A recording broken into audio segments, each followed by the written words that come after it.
대학교 3학년 또는 4학년 마지막 학기부터 제약회사 채용을 목표로 준비하는 분들이 대부분이실 것 같습니다.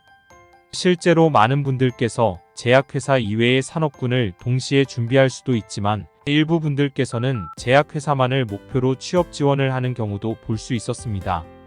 학점, 어학점수, 자격증 및 직무 연관 역량 실습, 프로그램 참여 등 여러 스펙을 쌓기 위해 열심히 하고 계실 텐데요. 해당 시점에 스펙만큼 중요한 것이 있습니다. 이번 영상에서는 제약회사 채용 지원을 준비하는 분들이 고민하는 것들에 대해 이야기해 보겠습니다. 1번. 제약회사 채용 지원을 준비하는 취준생의 생각. 취준생분들께 받았던 질문 중 빈도가 높은 질문 중에 하나가 취준 기간이 늘어나는 것에 대한 걱정과 낮은 채용 공고 빈도 수였습니다. 실제로 채용 공고 수가 예전보다 낮아졌고 공채를 하는 회사가 줄었습니다. 지원자는 늘어나면서 경쟁률이 높아지고 결과적으로 서합률이 낮아지면서 면접 전형도 쉽지 않은 상황이 되다 보니 취준생분들께서는 늘어나는 취업준비 기간과 만족스럽지 못한 결과로 인해 점점 더 조급해지는 마음이 커졌을 겁니다. 하지만 이런 상황에서 제가 드렸던 의견은 많은 회사에 적극적으로 더 많이 지원해보세요 였습니다. 매우 단순하지만 많은 분들께서 소극적으로 일부 회사에만 지원하는 경우가 있었습니다. 지원 정보를 업데이트하고 자기소개서를 쓰기 버겁다는 이유였습니다. 반면 일부 취준생분들께서는 다른 질문을 주셨습니다. 여러 곳에 지원을 했고 면접도 보게 되었습니다.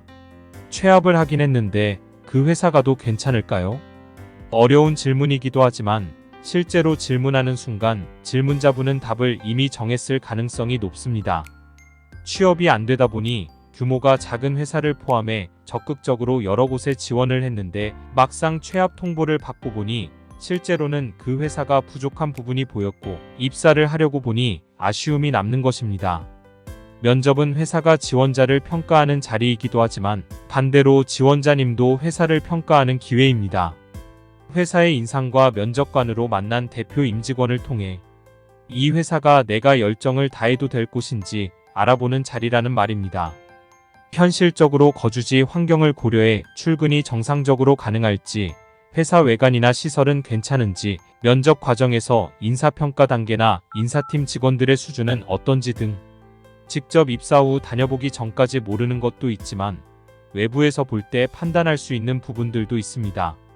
이런 상황은 아마도 기존에 상담을 하면서 제안드렸던 의견으로 공격적으로 더 많은 회사에 지원하면서 확률적으로 지원한 수가 늘어나게 되어 얻은 결과일 것입니다. 지원 횟수가 많아야 서류 합 가능성도 높아지고 결국 취업 확률도 높일 수 있습니다. 특히 일부 회사는 특정 사이트에만 공고하거나 자사 채용 사이트에만 올리는 경우도 있고 일부 회사는 채용 박람회에서만 오픈하는 직무 채용도 있기 때문에 관심을 갖고 여러 회사의 채용 공고를 모니터링하고 적시에 지원해야 합니다. 다만 여기서 중요하게 생각할 점이 있습니다.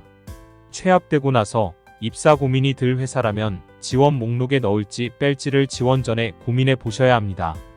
면접 연습을 위해서 지원해 보는 것은 좋을 수 있지만 취업 통보 후에 입사 포기를 했다면 해당 회사는 동일 직무로는 다시 지원하기 어렵다고 보셔야 합니다. 2번. 제약회사 채용 지원 전에 꼭 정해야 할 것. 제약회사 채용 지원을 위한 중요 포인트는 1. 내가 지원할 회사의 현실적 기준선을 정한다. 2.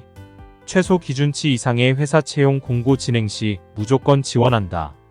이때 자소서에 복사 붙여넣기는 지양하고 각 회사 채용 공고 상세 직무에 맞게 수정합니다. 보통 초기 취준생분들이 지원회사 기준을 정하지 못하거나 혹은 상위 제약회사만을 지원하는 경우가 있습니다. 이 경우 해당 회사 채용에서 취업이 안 될 경우 자연스럽게 취준 기간은 최소 6개월이 연장됩니다. 3번의 채용 시즌이 지나면 1년 반이 지나버리는 상황이 될 수 있다는 것입니다. 취준생분들의 각자의 상황, 시간, 비용, 위치, 의지 등등이 모두 다를 겁니다. 제약회사 지원 기준선을 정할 본인의 상황을 제3자 시점에서 생각해 보시고 본인의 채용 지원 회사 기준의 마지노선을 정하시기 바랍니다. 설명란에 국내 제약회사 리스트를 첨부하겠습니다. 본인이 충분히 스펙에 자신이 있고 취준 기간을 연장하는 데 부담이 없다면 기준을 높게 유지할 수 있겠지만 스스로 취준 기간이 계속 길어지고 있다는 생각이 든다면 의견 드린 대로 본인이 인정할 수 있는 기준에서 입사 지원 회사들의 기준선을 정하고 해당 회사들의 공채, 수시 채용을 포함해 많은 곳에 지원하시기 바랍니다. 본인 스스로 기준을 정해 지원을 했던 회사에 취합했다면 미련 없이 입사할 수 있으실 겁니다.